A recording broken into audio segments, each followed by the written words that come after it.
Welcome to China in Focus. I'm Tiffany Meyer. Our top story.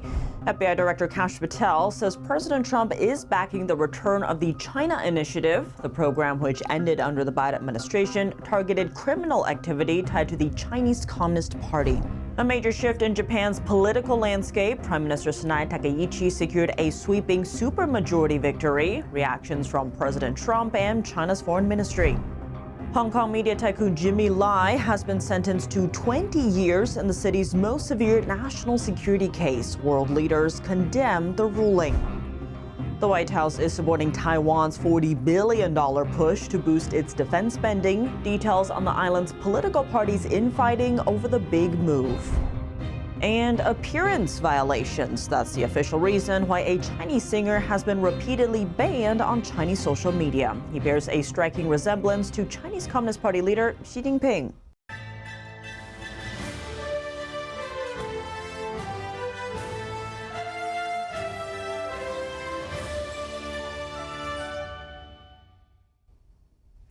FBI Director Kash Patel says President Trump supports reviving the China Initiative. The program, which discontinued under the Biden administration, targeted criminal activity linked to the Chinese Communist Party. This is just another disastrous example of failing to protect national security by the Biden administration. Who takes down an initiative against our number one adversary, the CCP, when they are not only conducting counter-espionage activities here in the homeland against Americans, but also overseas, and importing illegal biopathogens to harm our way of life? That is an intentional, poor decision to the detriment of our national security. President Trump came in and said, we're reversing course. We don't necessarily need a new initiative. We just need the FBI all in against the CCP. The FBI has heavily reprioritized its counterintelligence efforts to combat the threat from the Chinese regime. Patel says the renewed efforts have already led to a 40% increase in Chinese espionage arrests during the first year of Trump's second term. According to 2020 statistics, CCP-related cases account for roughly half of the FBI's nearly 5,000 active counterintelligence cases. The Bureau is employing enhanced multi-layered strategies to disrupt economic espionage and cyber attacks, including operations like Volt Typhoon. Last month, officials uncovered an illegal biological lab in Las Vegas, Nevada, and in late 2023, a similar setup was found in Reedley, California.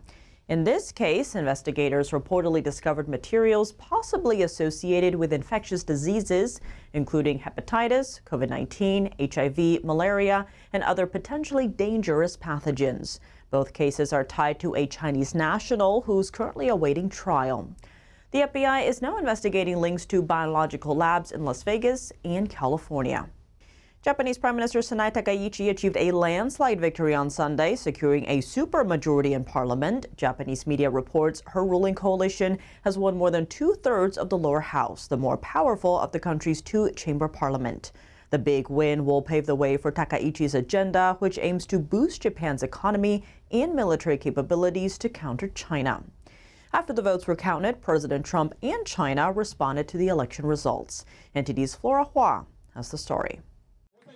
Japan's ruling coalition led by Prime Minister Sanae Takaichi secured a landslide election victory on Sunday. Takaichi's Liberal Democratic Party secured 316 of 465 seats by the end of the count. With a coalition partner, Takaichi now has a supermajority in Japan's lower house, meaning her legislative agenda can override the upper chamber, which she does not control. After the results were reported, President Trump congratulated Takaichi after her coalition secured a decisive election victory. In a Truth Social post, Trump wished Takaichi great success, praising what he called her conservative, peace through strength agenda. Takaichi called the early election only after 3 months in office. Washington is closely watching Japan's election.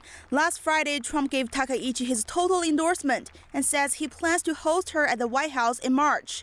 Takaichi thanked President Trump via her social media on Sunday, saying she's looking forward to the visit and hopes to continue to boost the U.S.-Japan alliance. U.S. Treasury Secretary Scott Bessent called Takaichi a great ally on Fox News Sunday Morning Futures Watch. Japan, the prime minister called a snap election, the quickest snap election in Japanese history. And boy, has she had a big victory today. She's going to have 2/3 majority in the upper house.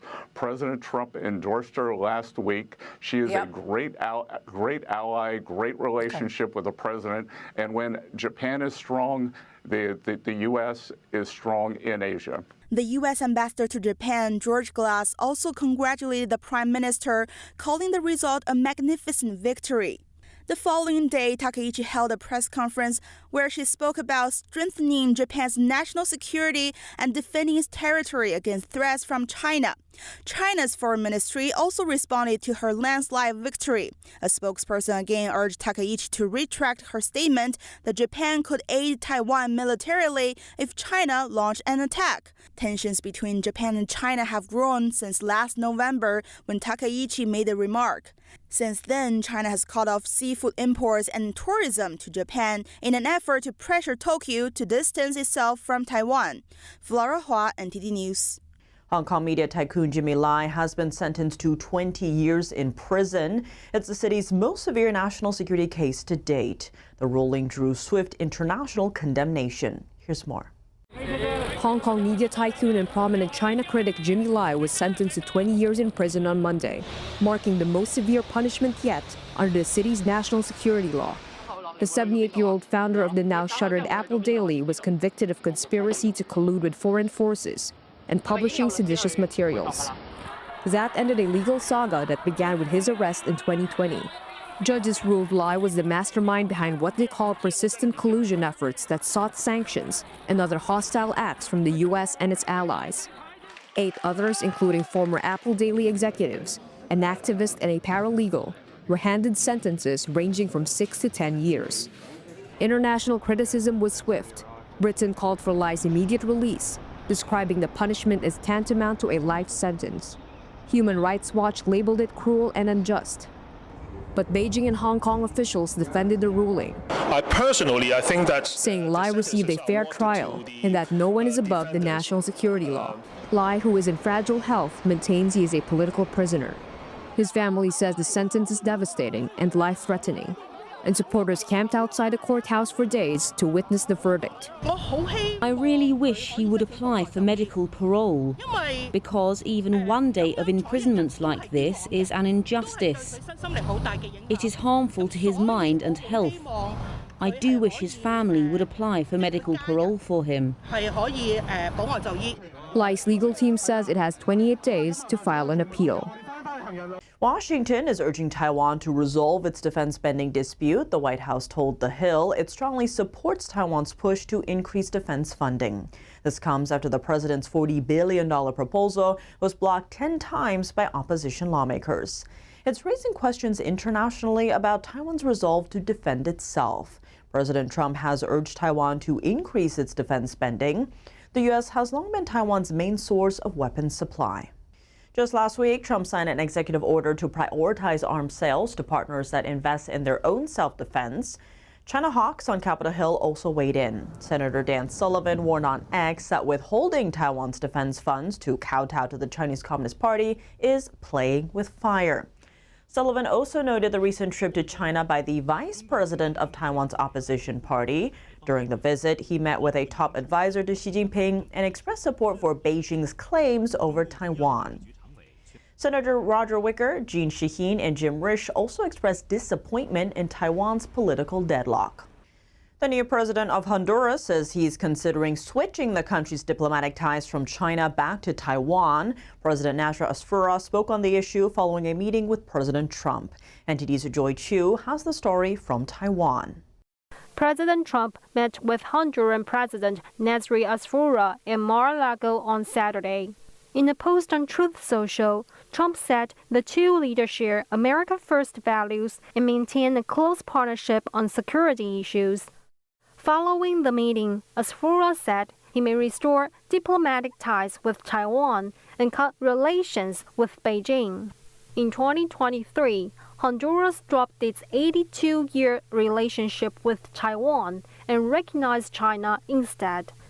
That decision hit the shrimp industry hard, after Chinese buyers failed to make up for the roughly 40% of exports once bought by Taiwan, despite earlier promises.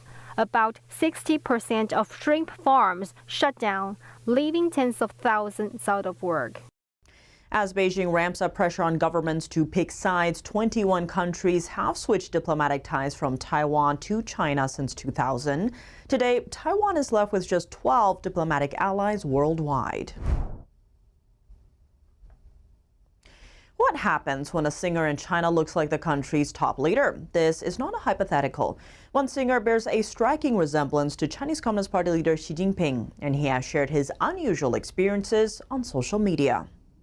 Chinese singer and actor Liu Keqing has reportedly been banned on Chinese social media platforms. The stated reason behind this was over so-called appearance violations. The only thing he or his parents did wrong was having a face that strongly resembles Chinese regime leader Xi Jinping. In 2019, Liu opened a Douyin account, the Chinese version of TikTok, and racked up 370,000 likes in just 2 days. He later wrote, "It's not really because I sing well, but because I look like a national leader." As users began mentioning Xi Jinping by name in the comments, Liu's videos and posts were deemed sensitive, and his Douyin account was taken down. After that, he tried opening another account. In a 2025 post, Liu said his Douyin accounts were repeatedly suspended over the past 5 years simply because of how he looks. Protests continue in China, most over money as the economy slows. Farmers in a village in Wuhan say authorities took their land 10 years ago, but they have yet to receive any compensation. They began petitioning for their rights in late January, but with no results. Workers at an oil company in eastern China say the company has failed to pay their wages. On February 6th, they gathered outside the company's offices to fight for their unpaid salaries. Migrant workers are accusing a maintenance company in northern China's Shenxi province of owning several months of wages. On February 5th, they hung banners at the company's premises demanding payment. Coming up, an expert on Japanese Prime Minister Takaichi, who won a landslide in Sunday's lower house vote, also weighed in on U.S. claims that China conducted secret nuclear tests. More on that after the break here on China in Focus. Welcome back to China in Focus. I'm Tiffany Meyer. With Japan's Takaichi securing a supermajority, what could this mean for the region and for U.S.-Japan relations? And as the nuclear treaty between the U.S. and Russia expires, will the next nuclear arms control agreement include China? Last week, the U.S. accused China of conducting secret nuclear tests in 2020, allegedly using decoupling techniques to mask seismic signals and evade global monitoring systems. Beijing has dismissed the allegations as hype. To unpack all these developments, we spoke Sunday with former diplomat and retired Marine Colonel Grant Newsham. He's a senior fellow at the Center for Security Policy and the author of When China Attacks. Grant, thank you so much for joining us. Great to have you. Now, Takaichi thanking President Trump for his warm words regarding the election, adding, quote, "Our alliance and friendship with the United States of America are built on deep trust and close, strong cooperation. The potential of our alliance is limitless." Now that Takaichi's coalition has secured a supermajority, what does that mean for U.S.-Japan relations and the region? Well, for U.S.-Japan relations, we'll get out of it what we put into it. But you have a Japan that is now willing to really make its defense useful. The Japanese military is not even the sum of its parts, but it has the potential to be a good, solid military. It also, except for the two navies, doesn't work very well with U.S. forces. So Japan can improve its own defense. At the same time, the Americans and the Japanese can have a really sort of force that combines the two, and that gives you sort of an exponential sort of improvement in U.S.-Japanese free world capabilities in the Pacific. Regionally, you just might get a solidly linked U.S. and a very capable military and also political and economic alignment that actually bolsters the sort of the free world up that ways. And the Chinese don't like this. They don't like it when their intended victims actually link up and are actually able to defend themselves. So the only people who really don't like what happened today are in Beijing, but for the U.S. and the region, and most of the region does like Japan and wants to see it play a more assertive role militarily. I think they like what they saw. And inside Japan, reports are saying this paves the way for tax cuts. What can we expect on the financial front in Japan, and does that create a buffer for China or against China? Well, the Japanese really do need to do something about their tax system. They can't figure out why the economy really hasn't thrived, why people don't have families and children. Well, the Japanese citizens, if you live there for a while, it seems like they exist to be fleeced by the elite class. They have incredibly high taxes and very low salaries. So they're left with almost no money to spend. So the first prime minister who comes along and says, I'm going to cut taxes, and actually does it so that people have more money, you're going to see a knock on psychological effect that's going to benefit the economy. So in Japan, which has a decent economy, a strong economy, that translates into sort of the ability to build a stronger military as well, and also more confidence. So Japan does need to do something. Takaichi does need to do something on the economic front, because the Japanese citizens, the people who voted for her in huge numbers, voted for her party, they actually expect something, and she's going to have to deliver on that.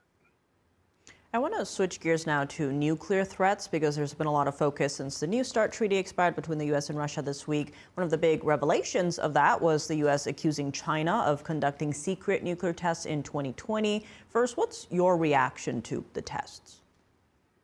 Well, I'm not surprised. I think the Americans knew about it a lot sooner, but I don't think they wanted to reveal it for whatever reason until now. But it just doesn't surprise me. There isn't a sort of a treaty or an agreement that the Chinese have ever signed that they haven't violated. But also it demonstrates as well China's objective, which is to have a nuclear arsenal that is so powerful that nobody will challenge them. And that's their objective, and that's where they aim to get. On that note, there is also reports that China wants to expand its arsenal to 1,000 warheads by 2030. Secretary of State Marco Rubio actually saying this marks a new era for nuclear arms control, one that must confront both Russia and China. How likely are we to see a broader arms control treaty that would bring in China as well as Russia? I don't think we're very likely to see that. I think the Chinese would not have much interest in signing it. The Russians as well, I don't think they're particularly keen to do that as well. But the American administration has to sort of thread a needle here, because it's trying to point out just how threatening the Chinese and the Russian nuclear arsenals are and what those two countries are doing. But at the same time, it has to act like it wants a treaty. And here's the problem, is that if they do push really strongly for a treaty, you're kind of undercutting the argument that you need to make on Capitol Hill for the spending to build up our own nuclear arsenals, which need to be improved and quickly. Because the argument will be, well, if you're going to have a treaty where everyone reduces their nuclear weapons, why are we going to build more of them? So the administration is talking about this, but I think they have no illusions as to the willingness of the Chinese or the Russians to join in. And with the Chinese, Henry Kissinger said, he figured it out 50 years too late, but he said, we see fixable problems. And solving one of them actually is, for us, that's a solution. To the Chinese, that's just an admission ticket to other problems that they're going to raise and to solve. So it really would solve nothing if you got the Chinese to agree to something like a nuclear arms treaty here. They're just not interested in it, and their objective is very different than what we would expect. And Grant, looking ahead, what are you watching for in terms of where U.S.-China relations are headed, given there's no trade deal signed yet and regional tensions around Japan, Philippines, and Taiwan? I'm waiting to see if America really does what it needs to do to stand up to China. And that includes rebuilding the military, getting our industrial base in order, getting our finances in order, and also getting our allies to actually do more as we tell them to do. And there's some room for optimism on the side with the Japanese. I'm a little concerned that we might try too hard to make a sort of a trade agreement, reach some sort of an agreement with the Chinese that maybe gives up a little too much and lets them get away with too much. I think, though, that Mr. Trump probably understands the threat from the PRC. And he's, I think, hamstrung because of the way they have played their rare earth dominance against us. And that really stopped him in his tracks. But I think he knows what the threat is. And in some ways, you wonder if he's like a man saying to an angry dog, well, good doggy, while he's looking around for a big stick to hit them with. That comes from Richard Armitage. But I hope that that's what Mr. Trump is thinking. But the Chinese are not letting up. Their objectives are very clear. And we either stand up to them, and, along with our friends, and that includes Japan and Takaichi and others that want to join in, or else we're going to find ourselves in a very dangerous position before long. Well, Grant Newsham, as always, thank you so much for joining us. Well, thank you. Glad to be here. That's all for today's China in Focus. I'm Tiffany Meyer. If you have any feedback on the show or have something you'd like to see us cover, send us an email at chinainfocus@ntd.com. We'd love to hear from you. Round-the-clock original news coverage, visit us at ntd.com or download our NTD app. Thanks for watching. See you tomorrow.